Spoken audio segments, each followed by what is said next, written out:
o presidente do Conselho Regional de Farmacêuticos, né? Porque, na verdade, de farmácia, aliás, na verdade há uma denúncia aí de 400 estabelecimentos que estão sem condições de funcionar. É o Oswaldo Bonfim, que já está aqui nos estúdios. Eu chamo a atenção aí, me mostra aí os detalhes desses estabelecimentos que estão sem condições, não, sem a liberação necessária para funcionar. Me mostra aí, por favor.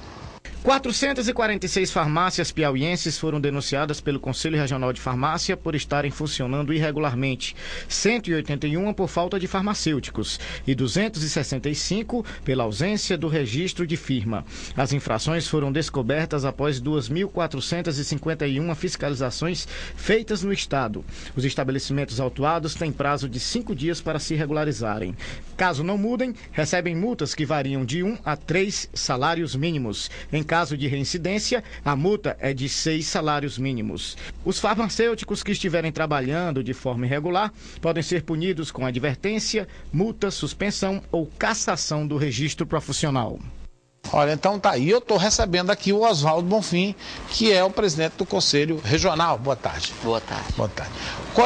Qual é a irregularidade, Oswaldo, dessas drogarias?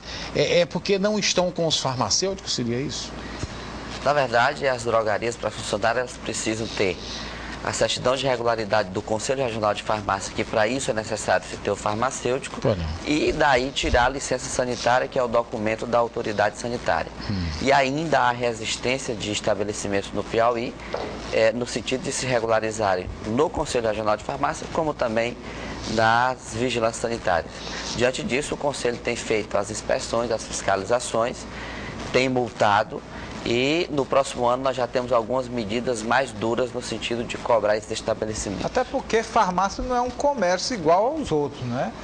Você está comercializando aí, são medicamentos. Né? Mas hoje na farmácia você compra até pilha, compra tudo. Mas aí é aquela coisa, para reforçar a renda. Né? Para reforçar a renda. Porque tem muita farmácia. Mas que providências podem ser tomadas pelo Conselho, por exemplo?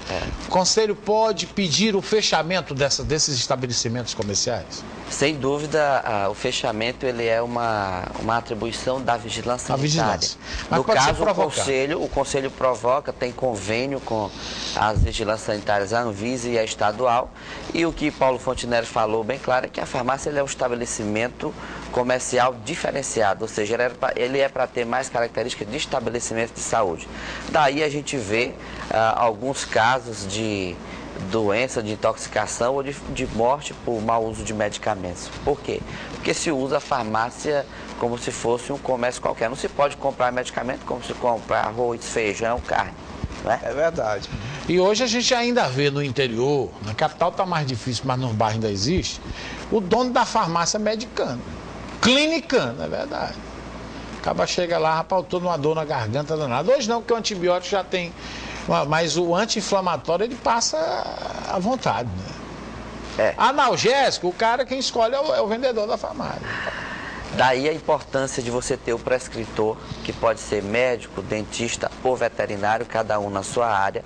O farmacêutico, que é o profissional que é para estar no estabelecimento, para acompanhar e orientar o tratamento de forma mais próxima e evitar condutas ruins ou que tragam prejuízo à saúde. Porque, sem dúvida, aqueles que usam anti-inflamatório ou até mesmo antibiótico que já está controlado de forma indevida, ele traz prejuízo para a sua saúde e para a saúde da coletividade à medida que se gera uma resistência bacteriana.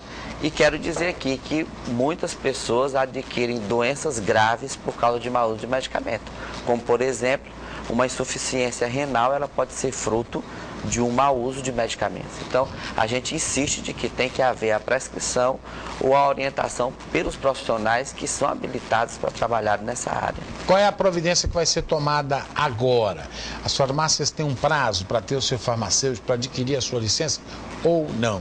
Nós temos fiscalização durante todo o ano, já estamos elaborando o plano de fiscalização de 2012, então nós estaremos fortalecendo a fiscalização na capital teresina, já que o interior já foi feito mais inspeções ainda, e também nós estaremos ajuizando cobrança judicial de todas as multas, de todos os débitos daqueles que estão irregulares, e também nós estamos providenciando para colocar todos os estabelecimentos inadimplentes no CADIM e no Serasa. Então, a partir de 2012, o Conselho Regional de Farmácia, ele aperta mais essa fiscalização, vai buscar mais parceria com a Vigilância Sanitária e com o Ministério Público para que realmente se tenha O Antônio diz o seguinte: os medicamentos, ele já tem um farmacêutico que é responsável na bula, diz o Antônio aqui.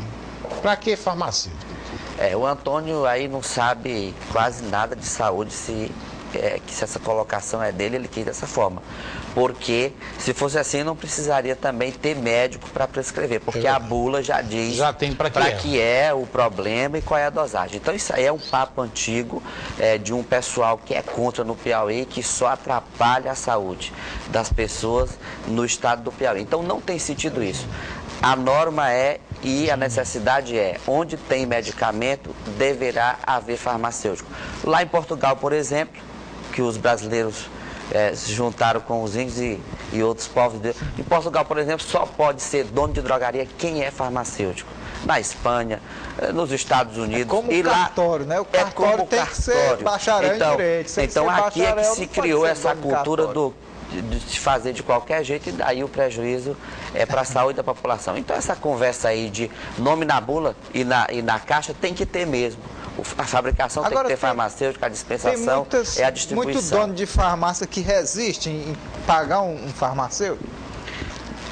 Ainda temos alguns, e eu diria a maioria em Teresina, porque foi o que o sindicato deles pregou durante o tempo todo, que não deveria ter, mas o sindicato pregava que eles não deveriam pagar as despesas do conselho. Lá tem cobrança de 20 mil, de 30 mil na Justiça Federal. Então isso mostra de que realmente tem que ter farmacêutico, tem que ter inscrição no conselho, senão o juiz federal não daria.